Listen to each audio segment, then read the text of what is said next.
Kita ini yang senior-senior ini kan memberikan edukasi kepada yang junior-junior. Kalau hal ini dibiarkan adanya caci maki, apalagi di ruang publik, bagaimana dengan moral anak-anak cucu kita nanti? Moral anak-anak kita lebih bagus dari moral Anda sebagai senior. Ya. Anda bertanya seolah-olah moral mereka itu harus Anda didik. Saya menanyakan, Anda bilang tadi, kita senior mesti mendidik anak-anak ini. Loh, dia udah lebih pinter moralnya daripada senior. saya tanya ahli, saudara ahli, secara pribadi, saudara percaya nggak dengan informasi yang disampaikan Bambang Tri? Secara pribadi, saudara percaya nggak dengan informasi yang disampaikan oleh Bambang Tri? Saya ingin informasi itu diuji di wilayah akademis. Nggak, saya tanya percaya atau tidak? Tunggu sebentar, tolong. Oke, nggak bisa, saksi atau ahli tidak bisa dipaksa. Oke. Ini pertanyaan 30 tahun lalu, waktu saya masih jadi penasihat Buyung Nasution itu soal begini. Anda nggak baca sejarah intelektual dari demokrasi, dari hukum itu. Ya. Itu pentingnya di Fakultas Hukum diajaran intellectual history, legal philosophy itu. Jadi kalau saya layani pertanyaan begini, itu saya cuma bayangkan kalian di Fakultas Hukum belajar apa itu. Nah, suasana ruang sidang mendadak tegang dan penuh sorotan. Semua mata tertuju pada sosok Rocky Gerung yang duduk tenang di kursi saksi ahli. Dengan ekspresi santai namun tajam dalam bicara, ia kembali menunjukkan kecerdasannya dalam berargumen. Tak butuh waktu lama, Rocky langsung membuat jaksa penuntut kewalahan. Pertanyaan demi pertanyaan justru berbalik arah dan memojokkan pihak penuntut, dan malah semua jaksa dibuat seperti anak TK di hadapan Bung Rocky. Kita simak langsung videonya. Jadi jaksa penuntut umum, silakan. Terima kasih Mas Hakim, terima kasih Saudara ahli dan penasihat hukum ya.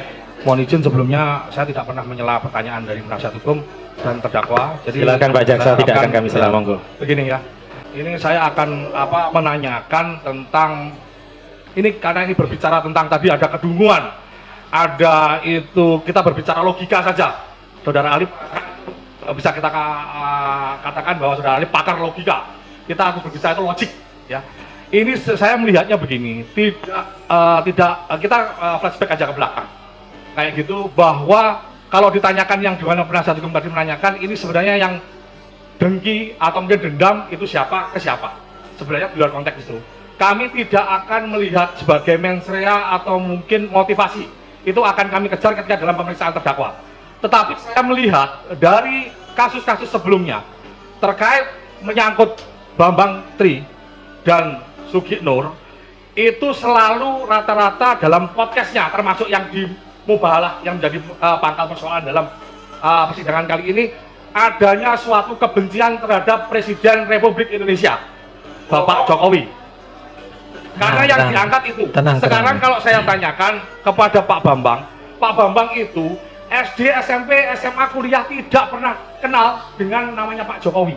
Tapi dalam Sebentar, nggak usah dikomentari dulu. Dalam bukunya Jokowi Undercover 1 maupun Jokowi Undercover 2 yang katanya belum terbit, Jokowi Undercover 1, saudara ahli tahu bahwa gara-gara membuat buku itu, yang saya tahu kalau memang itu penelitiannya itu sesuai dengan data, kayak gitu, ada semacam harusnya bedah buku. Ngundang saya saudara ahli mengatakan itu kalau misalnya diuji di pakar-pakar atau mungkin di universitas. Sebentar Pak. Terdakwa tenang dulu, nanti ada gilirannya. Oke, sebentar. Tidak Gini. pernah dilakukan oleh yang bersangkutan. Sebentar. Gini aja, mungkin bisa dipersingkat Pak Jaksa. Ya, to the point saja, biar bisa dipersingkat. Ada verifikasi data, pembanding data.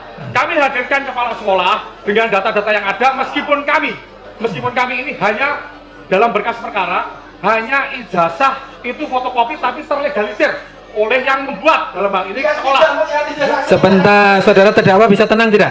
Itu kalau saudara tidak bisa tenang, saya suruh keluar nanti. Kalau dibandingkan, kami belum saling membandingkan karena ada studi komparatif atau mungkin pembuktian saling membanding dalam pemeriksaan terdakwa nanti. Kami mempunyai bukti otentik dalam artian meskipun fotokopi tapi terlegalisir dikeluarkan. Oke, sebentar, gini aja, sebentar sekali lagi, saudara nanti saya suruh keluar nanti. Kami belum tahu dari pihak Pak Bambang ini palsunya di mana. Ya, apakah dia punya fotokopi supaya kami yang terlegalisir kita tidak tahu. Pertanyaannya aja Pak Jaksa. Pertanyaannya, pertanyaannya. apakah itu? Terus kemudian yang viral kemarin bahwa sebelum ke persidangan hari ini ada saksi kami hadirkan, Joko Wahyudi. Saudara terdakwa itu dalam konten YouTube-nya bilang tembak kepala saya, ya kan, ijazah SD, SMP, SMA Pak Jokowi itu palsu karena nyuri ijazahnya Pak Joko Wahyudi. Sementara Joko Wahyudi kami hadirkan dan ijazahnya tidak hilang. Sebentar, sekali lagi saudara bisa tenang nggak? Itu kebohongan. Tolong terdakwa tenang ya. Atau itu suatu bentuk kedunguan. Oke, Saudara bisa pertanyaan, Ya, saya tanyakan tadi. ya, jadi itu pertanyaannya. Apakah itu suatu bentuk kebohongan? Kedunguan, ya. Karena tadi ahli juga menyampaikan beberapa kali perkataan Ya kan? kedunguan dan Sesuai kebodohan. logika, Oke. logik. Oke. Terus itu dungu Oke. segala macam. Makanya Yang disampaikan Pak Jaksa tadi itu fakta selama persidangan. Pak Joko Wahyudi yang dituduh Oke. ijazah SMA-nya hilang dicuri oleh Pak Jokowi, tapi dihadirkan ijazahnya tidak hilang. Oke, nanti ada giliran saudara terdakwa, oke, tenang dulu. Gimana pendapat tenang dulu, saudara? tenang dulu. Gimana Oke, pendapat oke, saudara? pendapatnya ahli ini hanya berpendapat, monggo pendapat saja, oke. Sekali lagi saya ingatkan di sini, meskipun ahli ini ahli filsafat, tetap sifatnya netral, hanya memberikan pendapat. Soal pendapat ahli, sebentar, nggak bisa, sebentar, bisa, ya, sekali lagi saya ingatkan, kalau saudara berteriak-teriak terus saya suruh dikeluarkan dari sidang, oke? Oke. Oke, Gimana pendapat saudara? sebentar. Ya, ahli tadi sudah mencerna apa yang disampaikan oleh Pak Jaksa. Silakan pendapat yang kita minta, pendapat ahli itu berpendapat untuk meyakinkan kami majelis hakim. Jadi sekali lagi kami ingatkan di sini kami bersidang itu sesuai ketentuan KUHP, ada ketentuannya. Kami juga bertanggung jawab terhadap undang-undang, juga bertanggung jawab terhadap Tuhan Yang Maha Esa. Jadi nanti saya pikir di sidang ini jangan lagi ada saling menuduh, misalnya penasihat hukum menuduh jaksa begini, jaksa menuduh penasihat begini. Tidak usah saling menuduh, kita silakan aja saling membuktikan ya. Nanti dari beberapa saksi dan ahli yang dihadirkan, kami akan menilai. Mudah-mudahan kami diberikan pencerahan lah. Ya, silakan ahli, silakan. Oke, terima kasih. Berpendapat ya, pendapat tadi kan pendapat dari sisi pertanyaan penasihat hukum, sekarang pendapat dari sisi fakta yang disampaikan oleh jaksa, bagaimana menurut ahli mengenai kedunguan dan kebodohan tadi. Ya. Oke, terima kasih Pak Hakim. Di awal saya terangkan bahwa hoax itu bukan kejahatan. Karena dia punya fungsi untuk memancing opini publik. Terutama di negara-negara yang tersumbat kanal-kanal informasi, kita bikin hoax saja. Lain kalau negara ini terbuka, nggak ada orang yang bikin hoax. Jadi dibalik, kenapa hoax muncul? Karena informasinya tertutup, itu soalnya. Yang ada di undang-undang itu urusan saudara itu. Jadi satu poin. Yang kedua, kasus ini dari awal kasus politik, bukan, karena yang dipersoalkan ada tokoh politik namanya Joko Widodo yang adalah presiden. Kalau Joko Widodo yang saya temuin tadi di sekolah 26 yang ada soal, justru karena tadi prinsip noblesse oblivis, maka seluruh mata itu mesti diarahkan dengan kecurigaan penuh pada Jokowi. Itu dasarnya, standar berpikirnya begitu. Anda tidak hadapi seorang warga negara terhadap warga negara yang lain, enggak, terhadap kedudukan noblesse oblivis dari presiden. Artinya kita ingin presiden itu can do no wrong. Gak boleh salah presiden itu, gak boleh ada cacat ya. Karena itu kita bersihkan, termasuk kecurigaan. Kenapa? Saya juga mencurigai, kenapa seseorang yang lulus dari universitas tidak bisa berpikir abstrak? Coba, tidak bisa berpikir konseptual.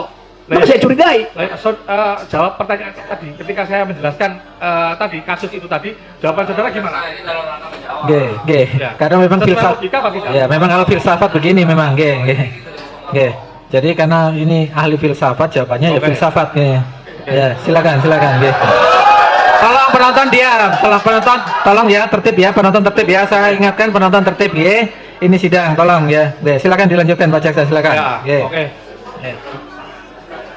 Menurut filsafat ya, saudara ahli kayak gitu, pemberitaan apapun, penyebaran luasan informasi apapun kayak gitu kan, sebelum ada keyakinan atau data yang terverifikasi, kan tidak boleh istilahnya menyebarkan itu suatu kebohongan atau tidak sesuai data kayak gitu. Karena itu menyangkut kredibilitas seseorang kayak gitu. Menurut pendapat ahli gimana? Itu yang saya bantah dari tadi, nggak ada kredibilitas seseorang di situ. Presiden nggak punya kredibilitas sebagai manusia yang punya jabatan publik. Apa kredibilitas presiden? Dia dipilih rakyat supaya meneruskan kepemimpinan. Dia juga bisa dijatuhkan rakyat. Apa kredibilitasnya? Intinya Anda mesti paham, di dalam hukum, person in law, yang adalah human dignity.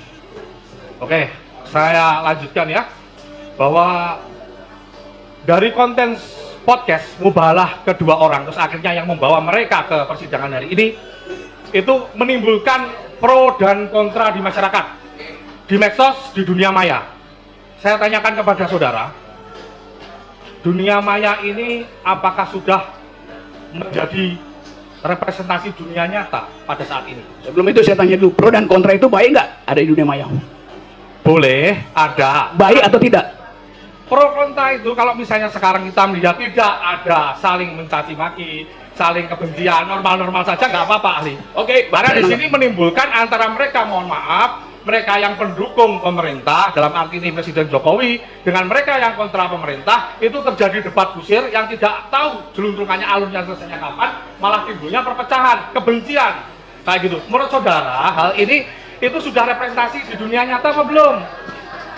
Saya terangkan Dunia pelan-pelan maya, ya, Pak Jaksa ya. Perlahan. Tolong penonton tenang, penonton tenang. Oke. Pertama, you pakai istilah pro kontra. Pro kontra itu maksimal yang satu puji, yang satu caci. Kalau dua-dua puji itu hanya pro-pro. Nangkap nggak? Ya, Kalau duanya mencaci artinya kontra-kontra. ya. Dunia ini pro kontra. Anda tidak bisa mengusul, Anda pro kontra tapi saling puji aja ya.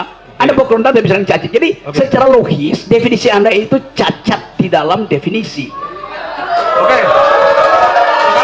Tenang, sekali lagi tenang, tenang. Oke.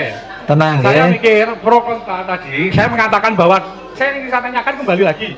Dunia maya menurut saudara ahli ini merupakan representasi dunia nyata atau tidak?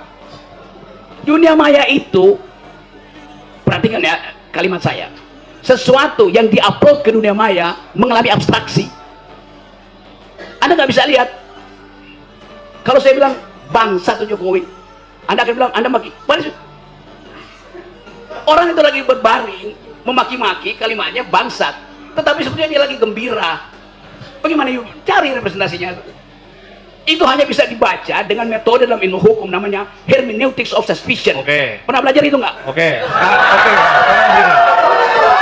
Sekali lagi saya peringatkan penonton ya, tolong jangan teriak-teriak. Mohon saudara ahli ingat-ingat. Tolong dihormati sidang ini. Saudara ahli ingat-ingat kembali. Ini kutipan yang saya tanyakan kepada saudara itu dalam kapasitas ketika pada waktu saudara pernah menjadi saksi dalam persidangan Ratna Sarumpait? Pernah? Saksi Ratna Sarumpait di perkara yang bersangkutan. Ini tadi yang saya tanyakan itu hanya sekedar bahwa saudara konsisten atau tidak di sini, karena saudara memberikan pernyataan di situ. Apa? Dunia maya pada waktu itu merupakan representasi dunia nyata. Anda tahu arti representasi? Saudara mengatakan itu enggak? Ya betul. Ya betul, cukup. Entar. Cukup. Anda tahu nggak representasi itu bukan identitas primer. Oke. Namanya representasi. Saya tanyakan sudah dijawab. Ini saya melanjutkan pertanyaan yang lain. Ini, Lanjut, pertanyaan lanjut. Sekali lagi saya ingatkan, tolong yang teriak itu dikeluarkan. Karena ini keterangan saudara pada waktu Supaya biar mati. ini. Dan tadi sekedar itu ya cuma sekedar yang Anda bacakan, panjang lebar saya terangkan di situ. Ini saya kutip. Oke, ikuti ya panjang lebar. Timbul pro kontra di masyarakat, di medsos, di dunia maya. Terus saudara menjelaskan dunia maya menurut saudara itu pada waktu itu representasi dari dunia nyata. Saya hanya menanyakan itu aja. Apakah itu pernyataan saudara pada waktu itu? Apakah itu pernyataan sepenggal apa selengkapnya? Loh, itu sudah istilahnya sudah kami lihat bahwa posisinya lengkap seperti itu. Kami mengutipnya lengkap. Saya terangkan pada waktu itu, Anda hanya bisa mengakses dunia maya sebagai representasi. Bisa bedain nggak? Dengan mengatakan, Oke, silakan saudara berklik juga tidak apa-apa. Ini kemudian, Ini memang jawaban filsafat seperti ini Pak Jaksa. Izin yang mulia, Oke. mohon ini ahli yang kami hadirkan. Oke. Kalau saudara jaksa tidak sependapat, silahkan cari pertanyaan yang jawabannya diduga Oke. sependapat. Oke. Tapi Oke. saya tidak terima ahli kami dinyatakan Oke. demikian, Enggak. tidak dalam forumnya. Sebentar, gantian. Sebentar. Dan justru ini mengkonfirmasi Sebentar, dendam oke. seorang jaksa. Enggak, gini, sebentar. Semua punya hal yang sama. Tolong, siapa yang berteriak itu tolong keluarkan. Yang berteriak itu keluar. Keluarkan yang suka bertanya. Itu keluarkan. Dari tadi saya memperhatikan penonton tidak tertib, keluar masuk saya Tolong tanya. jangan berteriak ya, dukung Oke. kami dengan tertib. Kalau memang mendukung silakan dengan tertib. kita lihat sidang-sidang di tempat lain itu bisa tertib, kenapa di sini tidak? Oke. Terus ini dua pertanyaan terakhir ahli ya. Oke, silakan Pak Jaksa. Oke. Dalam konteks kekinian atau masa kini bahwa memaknai keonaran atau onar itu kan tidak dalam artian yang sempit karena dengan majunya teknologi dan perkembangan zaman, ya kan? Yang ingin saya tanyakan, apakah keonaran atau keributan itu di dunia maya, medsos tadi, jangan yang saudara pernah saya tanyakan tadi, itu harus sifatnya itu harus fisik? Itu pertanyaan saya. Harus fisik apa enggak? Huru hara, pukulan, Maya. bakaran kayak gitu, keributan di dunia medsos, maya antara pro kontra, itu apakah bisa memenuhi kualifikasi keonaran atau onar? Itu namanya faulty reasoning, namanya red herring gitu. Bisa di Indonesia kan? Bisa, Anda bisa. Saya ajarin sedikit. Istilah filsafat soalnya harus diterangkan. Saya ajarin sedikit ya. Oke. Ini lagi sibuk orang nyari kambing hilang itu. Tiba-tiba sebelah sana datang tukang jual obat bilang bahwa saya jual obat yang bisa saudara masuk surga. Maka Anda pindah dari kerumunan ini, pindah ke situ. Itu namanya red herring. Mengambil atensi lain dari hal yang lagi dipercakapkan. Anda lakukan faulty argument itu. Anda sendiri bilang itu dunia maya. Lalu Anda bilang mesti ada kegiatan fisik nggak di dunia maya? Bagaimana mungkin dunia maya ada kegiatan fisik? Kan saya melihatnya kan itu kan tidak boleh dimanai sempit sekarang dengan perkembangan teknologi dan Sudah. Oke. Sebentar. ini Oke. terakhir ini Oke, silakan terakhir. Oke, ya, enggak. dari saya. Oke. Ini kembali lagi tentang keonaran tadi, pro kontra, ya. Dari segi bahasa, menurut saudara, apakah bentuk suatu keonaran atau onar? Terus Ini berikutnya, filsafat, ahli filsafat ya, ini. Dari segi kegaduhan di filsafat. medsos, apakah bisa diartikan sebagai bentuk keonaran? Itu aja penegasan saja. Penegasan, ya. Monggo. Hukum itu dilakukan dengan dua maksud. Pertama, menuntut keadilan dengan segala macam versi. Kedua, menguji keadilan itu. Karena itu ada peran devil's advocate, advocatus diaboli bahasa latinnya, yang memang tugasnya membuat keonaran. Anda lakukan hal yang sama, ini semua keonaran. Kan itu maksudnya. Dia nggak fisik, tetapi nggak boleh.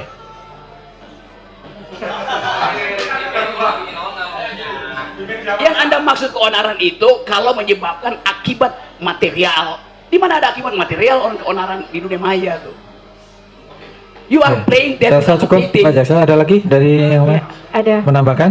Baik, Monggo. saya menambahkan. Singkat saja. Ya, baik, tadi ahli menyinggung sedikit tentang pendapat bahwa ada penjelasan ahli bahwa Presiden Jokowi itu tidak paham Pancasila. Ya. Lalu kalau kita melihat bahwa pengertian dari segala sumber hukum di Indonesia itu Pancasila, apakah ahli sependapat dengan itu? Sumber dari segala sumber hukum adalah Pancasila di Indonesia. Bukan saya sependapat, faktanya memang begitu. Oke, baik. Tapi saya tidak sependapat kalau saya bikin kajian filosofi bahwa Pancasila itu sumber dari segala sumber hukum. Itu yang menyebabkan kalau saya pakai parameter itu, seluruh peristiwa reasoning kebijakan Jokowi tidak fit and proper dengan segala sumber hukum itu. Baik, enggak. Saya hanya menanyakan apakah sumber dari segala sumber hukum di Indonesia adalah Pancasila, itu sudah menjadi pedoman. Ya, baik. Artinya bahwa dalam kehidupan bernegara, berbangsa, bermasyarakat, berbangsa dan bernegara, semua warga negara Indonesia harus berdasarkan Pancasila. Oke. Salah satu butir pelaksanaan dari Pancasila adalah salah satunya saling menghormati sesama manusia. Baik. Nah, dihubungkan dengan penjelasan ahli bahwa tadi dikatakan bahwa hoax itu bukan kejahatan, orang saling caci maki di dalam ruang publik sekalipun, di media sekalipun, itu biasa-biasa saja, boleh-boleh saja. Yang saya tanyakan, kalau itu menimbulkan suatu hal yang pada akhirnya tadi saling dendam, saling caci maki, saling bermusuhan, ada pro dan kontra, bagaimana dengan kehidupan bangsa kita? Bagaimana dengan pendidikan moral bangsa kita? Kita ini yang senior-senior ini kan memberikan edukasi kepada yang junior-junior. Kalau hal ini dibiarkan adanya caci maki, apalagi di ruang publik, bagaimana dengan moral anak-anak cucu kita nanti? Moral anak-anak kita lebih bagus dari moral Anda sebagai senior gitu. Ya, saya terangkan ya, saya terangkan. 3 jam lalu seorang anak SD umur 14 tahun wawancara saya di ruang rapat situ. Dia anak SMP, matanya cacat. Dia mendengarkan seluruh podcast saya tentang keadilan. Dan dia bilang begini, saya umur 14 tahun, tapi saya mau protes kenapa negara ini terus-menerus tidak dia pakai bahasa. Bukankah negara ini Pancasilais? Kenapa keadilan susah betul diperoleh? Dia tidak berpikir, dia intuisi, melihat keadaan. Anak umur 14 tahun. Dia tahu bahwa seluruh kegiatan seminggu ini bertumpu pada peristiwa di Departemen Keuangan. Dia tahu bahwa Pak Jokowi hanya bilang supaya jangan pamer-pamer keuangan, kemewahan. Dia protes. Dia bilang ini bukan soal pameran, ini sistemnya. Anak itu moralnya lebih tinggi dari Anda sebagai senior. Iya. Dari mana saudara mengatakan bahwa itu moralnya lebih tinggi dari saya? Dari cara dia memprotes. Apakah saya memprotes saudara? Anda bertanya seolah-olah moral mereka itu harus Anda didik. Saya menanyakan. Anda bilang tadi, kita senior mesti mendidik anak-anak ini. Loh, dia udah lebih pinter moralnya daripada senior. Saudara ahli tadi mengatakan bahwa tadi saudara seperti mencontohkan pertanyaan teman saya tadi, ada kambing hilang sama orang yang jualan jamu, ya kan? Mengalihkan seperti, mohon maaf Bapak. Sebentar, biar gini Ya. aja to the point aja. Pertanyaan tadi udah Jadi saya merasa hanya bertanya, saudara ahli masih berpendapat bahwa saling mencaci, saling memaki, memancing opini publik yang menimbulkan pro kontra di area publik. Ya, gini ya. Konteksnya karena informasi berkali-kali tertutup, hoax timbul. Sudah Itu berkali-kali konteksnya. tadi disampaikan ahli. Ya, Oke. oke. Sekarang satu lagi pertanyaan. Saya tanya ahli, saudara ahli, secara pribadi, saudara percaya nggak dengan informasi yang disampaikan Bambang Tri?